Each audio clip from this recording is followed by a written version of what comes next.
Pemirsa, ledakan bahan mercon yang terjadi di Kabupaten Magelang, Jawa Tengah Minggu malam mengakibatkan seorang warga tewas dan 3 orang luka-luka. Ledakan juga mengakibatkan 35 rumah rusak.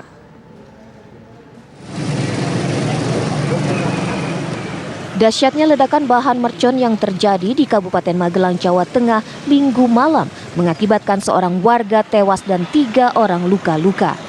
Ketiga korban luka saat ini mendapatkan perawatan di Rumah Sakit Umum Daerah Tidar, Kota Magelang. Menurut Kepala Desa Jujungan Himawan, tak hanya korban secara fisik, sedikitnya 35 rumah rusak terkena dampak ledakan ini.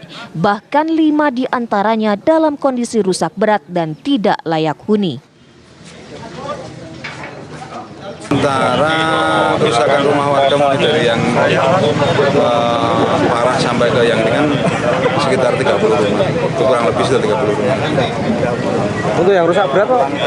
Rusak berat kebanyakan di sekitaran pusat ledakan ya, ada sekitar 5 atau 6 rumah yang rusak.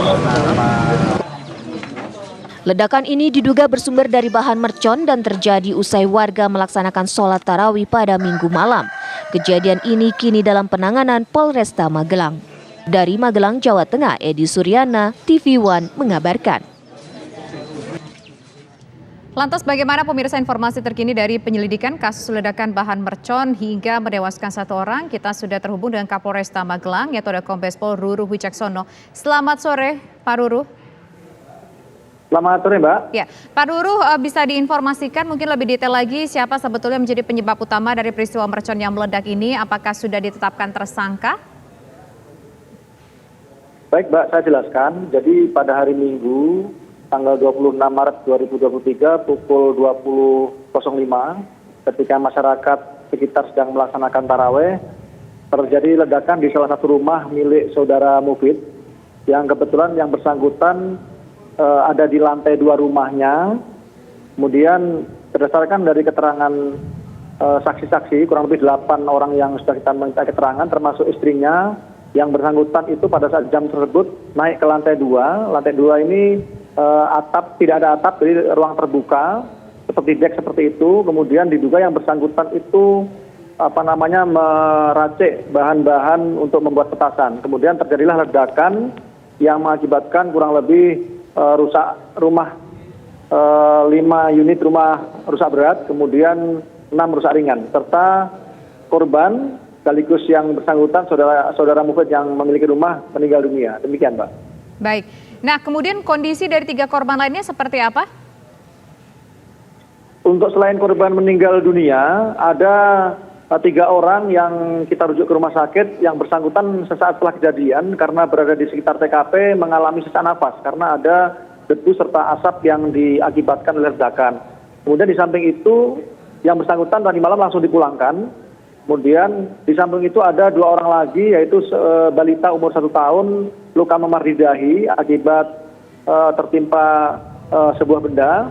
Kemudian ada 1 orang lagi kakinya terluka, dijahit 3 jahitan di puskesmas dan sudah dipulangkan juga. Jadi tadi malam semua korban yang luka-luka maupun yang sesak napas sudah dipulangkan, Pak. Oke. Kita ingin konfirmasi sekali lagi, ada berapa tersangka dalam peristiwa ini, Pak Ruruh? Kebetulan yang meracik atau membuat bahan petasan 1 orang dan meninggal dunia atas nama Mufid. Yang bersangkutan melakukan sendiri, Mbak. Oke. Demikian, Mbak. Apakah artinya karena yang bersangkutan sudah dikatakan meninggal dunia, dinyatakan meninggal dunia, kasus ini ditutup atau bagaimana, Pak Ruruh? Betul, Mbak, otomatis seperti itu karena yang bersangkutan melakukan sendiri. Kemudian dari hasil pemeriksaan saksi-saksi, kita melakukan penyelidikan. Setelah melakukan olah TKP, kita dibantu oleh Inafis, kemudian Bidokes, kemudian unit Jibom, serta lapor dari Polda Jateng. Setelah kita olah TKP, pemeriksaan saksi-saksi, kita peroleh keterangan bahwa yang bersangkutan ini membeli bahan petasan dari inisial N, yang bersangkutan sudah kita lakukan penangkapan, dan dari N ini kita amankan kurang lebih 15 kilo bahan-bahan yang untuk membuat petasan. Demikian, Mbak. Nah, ini petasan ini rencananya mau dijualkah atau bagaimana? Yang diracik ini? Dari hasil olah TKP dan keterangan saksi-saksi, yang bersangkutan ini membuat petasan, bahan petasan, kemudian rencana akan dijual kembali, Mbak. Jadi merahasia. Oke. Nah, apakah ini sudah berlangsung secara bertahun-tahun atau mungkin yang bersangkutan yang sudah meninggal dunia ini, yang pelaku dan juga merupakan korban sekaligus ini, sudah kerap kali melakukan peracikan petasan di rumahnya? Atau ini baru pertama kali dilakukan dari keterangan berhasil dihimpun Pak Ruru? Baru pertama kali, Mbak. Nah, itu kan ada 35 rumah ya yang rusak terdampak karena petasan ini. Seberapa luas sebetulnya radius dampak dari petasan ataupun mercon yang menimbulkan korban jiwa kemarin terjadi? Kalau yang terdampak rusak parah kurang lebih 5 rumah, Mbak. Kemudian itu karena pemukimannya cukup padat, jadi radius kurang lebih sampai dengan 20 sampai 30 meter terdampak juga lain ringan seperti genting-genting rumah, kalang pecah, Mbak. Kemudian rumah juga demikian, Mbak. Oke, baik, terima kasih Kombes Pol Ruru Rudianto sudah berbincang bersama kami di program Kabar Petang. Selamat sore.